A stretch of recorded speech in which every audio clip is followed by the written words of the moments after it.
Ouvimos sempre dizer: pecado não tem tamanho. Mas nos classificamos conforme as nossas ações. Os que erram pouco são diferentes dos que erram muito? Quem quer responder essa questão? Aí eu devolvo a pergunta.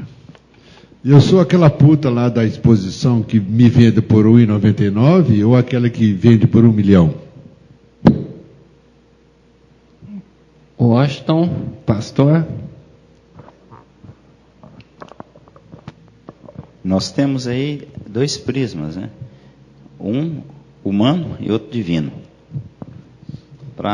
Claro que quando nos colocamos diante de Deus, não existe essa diferença em termos de qualificação de pecado, de tamanho, né? Agora, nós em nossa ignorância e hipocrisia, classificamos isto. Né? Então, nós estabelecemos uma escala, que biblicamente ela não existe, mas nós, na nossa humanidade, nós fazemos essa maldade, essa crueldade. Né? Então, é interessante. Viu, pastor? E ainda vou dizer mais, nessa crueldade nossa social, é mais puta a que vende por R$ 1,99. Olha para você ver. Que loucura. Sim, com certeza. Né?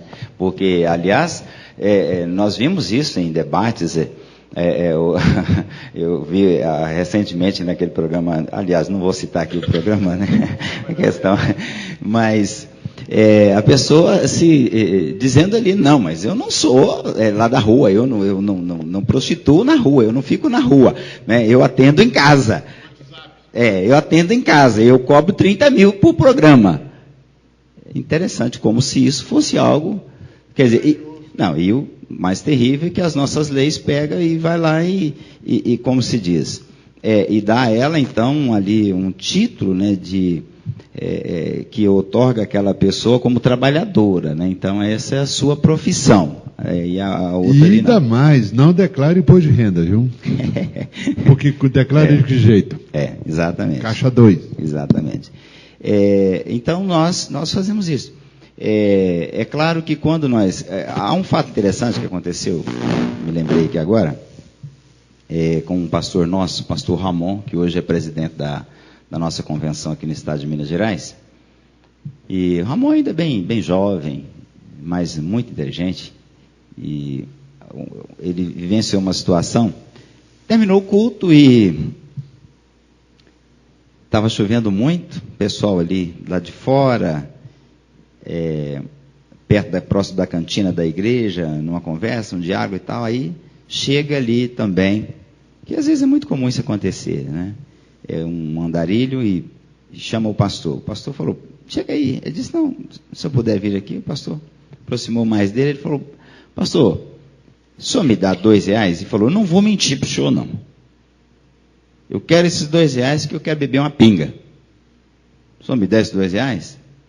Aí o Ramon virou e falou assim, mas só 2 dá? É só para uma pinguinha dá. Ok. Foi lá, enfiou a mão no bolso e tirou R$2 e deu para ele. Imediatamente vem alguém correndo, chega alguém e falou, pastor, mas o senhor percebeu o que o senhor acabou de fazer? Ele disse, o que foi, irmão? Pastor, o senhor deu R$2 para o mendigo? Ele disse, sim, irmão. Mas pastor, e o senhor viu o que ele falou? Sim, eu ouvi. Pastor, ele falou que vai beber uma pinga. Ele disse assim, irmão, com uma chuva dessa, um frio desse, você nem imagina o bem que uma cachaça faz para um sujeito desse. Mas é claro que o pastor Ramon fez aquilo como forma de despertar as pessoas que ali estavam. Porque é o seguinte, estava ali o pessoal numa situação, saindo de um culto, comendo o seu lanchinho ali, aquela coisa toda, e alguém ali do lado ali, né? Eu vejo até que é Deus que manda essas pessoas, né? Mas talvez não tinha aquela percepção. Então perceba que na mente de alguns talvez ali estava um ignorante, um pecador, alguém que, né, você está assim, problema dele, assim por diante. Mas o pastor foi muito sábio em despertar a atenção daquelas pessoas, porque houve até uma percepção que aí aqueles mesmos procuraram falar, pastor, mas a gente precisa fazer algo mais, porque não... Aí alguém chegou e falou, pastor, mas se ele for só tomar a pinga, ele vai passar a noite com frio e com fome, amanhã ele está do mesmo jeito. Ele disse, sim, e o que nós vamos fazer? Aí alguém logo disse, não, vamos tomar uma providência. Resultado, proporcionaram algo diferente, né? Então, quer dizer, chamar a essa percepção. Então, fechando aí a minha palavra, nós estabelecemos esse nível, né? Mas divinamente não existe, né? O Washington quer comentar algo sobre? Fixei muito mas realmente... Olha, eu não... Essa história de classificar é muito complicado, porque eu cometi meia dúzia de pecados, e o outro fiz coisas erradas, mas são 6, mas o outro é um vagabundo, ele fez 60. E aquele outro que fez 600, aquele fez 6.000, que não vale nada. Então eu estou melhor. Então é gozado. Mas aquele que fez aquela porção de besteira e tudo, de fato, mais do que 6.000 vezes, de verdade, ele se arrependeu mesmo.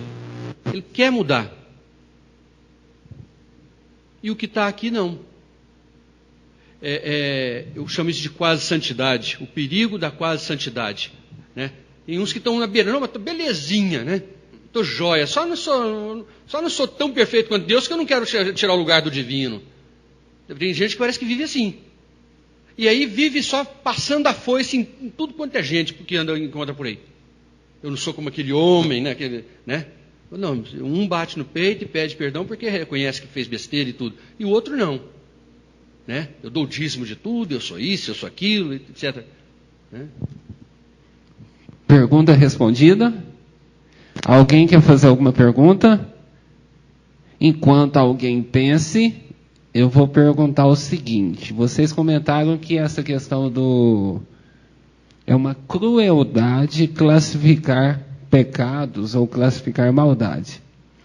Nós sabemos, eu creio assim, até o Washington comentou isso bastante, que todos nós temos a capacidade de errar e nós sempre vamos errar. Mas essa crueldade de classificar pecados, será que a gente consegue não mais fazer essa classificação? Será que existe algum antídoto que seja aplicado em nós, que a gente não classifique mais pecados? Ou é algo irreversível? Eu nem estou falando de errar, eu estou falando do nosso critério de classificar pecado. É possível nos libertarmos, vamos usar essa palavra libertar, disso? Posso começar? Sim. Iniciando só para... eu li o texto de uma pessoa que eu não conhecia, mas eu vou dar o exemplo assim, definitivo, que é possível. Sim. No final da Avenida da Saudade e no Universidade, no Candongas, né? É possível. Lá está cheio de gente que já não classifica mais ninguém.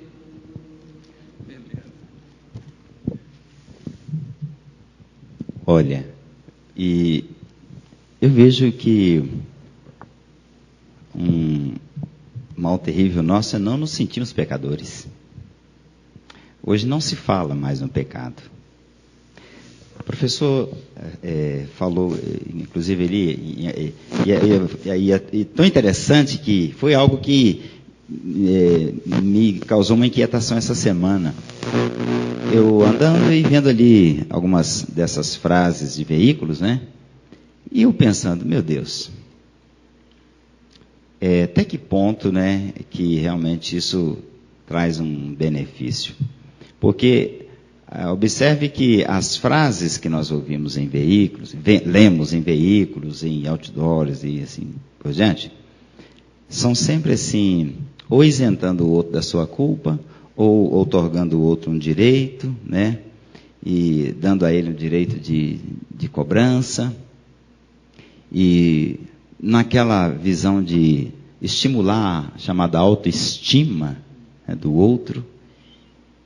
E eu vejo que muito pouco chamando a pessoa para uma responsabilidade de dizer, meu amigo, balança a cabeça, você é gente, você é de carne e osso, e você está sujeito a uma série de situações, né? Nós estamos sujeitos a uma série de circunstâncias aqui, Nós podemos enriquecer e podemos empobrecer também. Isso é uma situação natural da vida. E isso não é uma tragédia humana, mas aí eu percebo que esta visão do pecado, ela está muito minimizada. Nós não falamos mais disso, temos medo de falar nisso. E, aliás, até temos medo de expor que somos pecadores, né, que somos fracos, falhos, errantes. Então eu vejo que, de repente, esse é um prejuízo que acarreta nessa situação. Décio? Graças a Deus somos pecadores. Acho que esse é o que está faltando para nós mesmos. Não vou falar nome, nem posso falar. São pessoas amigas minhas e conhecidas de todo mundo, né? 3 anos atrás eu pus marca-passo. Eu tenho marca-passo. E eu não paguei 1 centavo. O meu coração batia 18 vezes e o normal é 72. O SUS estabelece limite, a questão do limite de classificação. Abaixo de 45, você já vai direto para o hospital escola e o SUS paga o seu marca-passo, paga o médico, paga a cirurgia, paga tudo, abaixo de 45. O limite, 45. Assim como não faz redução de estômago com menos de 120 quilos. Tem gente que tenta engordar para o SUS pagar. Mas eu tinha a mãe de uma amiga minha, professora na universidade, só isso que eu vou falar para identificar, mais nada. Ela estava com problema cardíaco, foi ao médico, 48. 48 batimentos. Aí veio conversar comigo, disse, olha, o meu estava 18, e imediatamente no dia seguinte eu fui para a minha cirurgia, não paguei 1 centavo, tá? O SUS é maravilhoso. Aí ela voltou ao médico, perguntou para o médico do SUS, não, 45. O limite é 45. Se você tiver 45, você não ganha o SUS. Quanto que é o aparelho? 70 mil. Uma das pessoas mais ricas de Uberaba podia gastar 70 mil, era esmola, não pôs, no dia seguinte morreu. Aí eu fico pensando, o limite besta do SUS, que depende de caso por caso, né? E alguém com tanta usura que 70 mil não fazia falta, não ia fazer falta, morreu. Triste. Alguém quer fazer alguma pergunta? Alguém? Se não tem ninguém, vamos ver se o telão tem alguma pergunta para a gente. A gente conversou mais ou menos sobre isso, mas vamos para a próxima. Tem outra?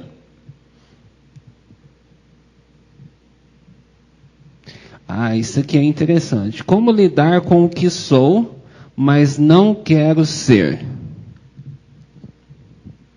Tipo, mais ou menos dentro do que a palestra do Décio no início.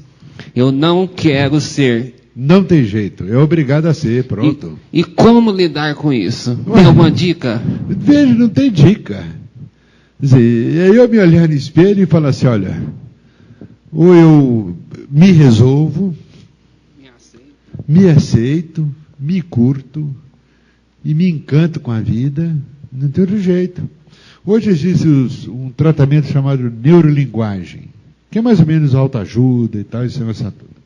Muita gente critica o pessoal da autoajuda, porque tem muito comercial nisso, mas a neurolinguagem é interessante. A função do espelho, por exemplo, se você começar a imaginar a função do espelho. O espelho é a verdade. E quando você acorda, a primeira coisa, a primeira pessoa que você se vê, a primeira pessoa que você vê é você. Você levanta, vai ao banheiro, fazer xixi, escovar os dentes, está lá o espelho em cima da pia. E os neurolinguistas aconselham você olhar para você, cumprimentar você, bom dia, que você tenha um bom dia, inclusive falando. É como se uma outra pessoa estivesse falando e você escutando essa outra pessoa que é você mesmo. Por isso chama neurolinguagem, neurolinguística.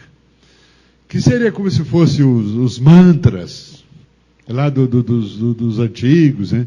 É alguma coisa que você se repete, que faz algumas vezes, para você começar a curtir um pouquinho você. Veja, o espelho não mente, aquela ruga aparece. Não tem, ficou velho. Não tem jeito. Ou você assume a sua velhice, ou vai para a cirurgia plástica, ou vai para não sei o quê, ou vai para não sei o quê. Que talvez seja fugir um pouquinho de si mesmo, né? Entendi. Nivaldi, tem alguma dica para a pessoa como lidar com aquilo que ela é, mas não queria ser? Pois é, ter dica é complicado nessa circunstância, mas eu vejo que nós podemos aprender com fatos reais do dia a dia. Por exemplo, um caso clássico, Michael Jackson. Uma pessoa que negou a sua essência a vida toda e pagou um preço tão alto, mas tão alto, que pagou, né? Simplesmente dentro de uma consciência. Eu, né, sou assim, mas não quero ser assim, mas o que eu vou ser? Mas ele também não tinha algo estabelecido o que ele queria ser. Interessante. E agora um caso que surge por último agora, também de uma menina muito famosa aí, que descobriu que na verdade não era loura nada, né? Então ela estava gerando aquilo ali, uma circunstância, uma situação, e aquilo trouxe um mal muito grande para ela, para a família, uma vergonha. E quantos casos nós temos assim? No próprio Brasil, né, professor? Quantos casos nós temos? Então eu vejo que uma boa dica é nós observarmos os casos que vêm acontecendo e aprender com a queda deles, né?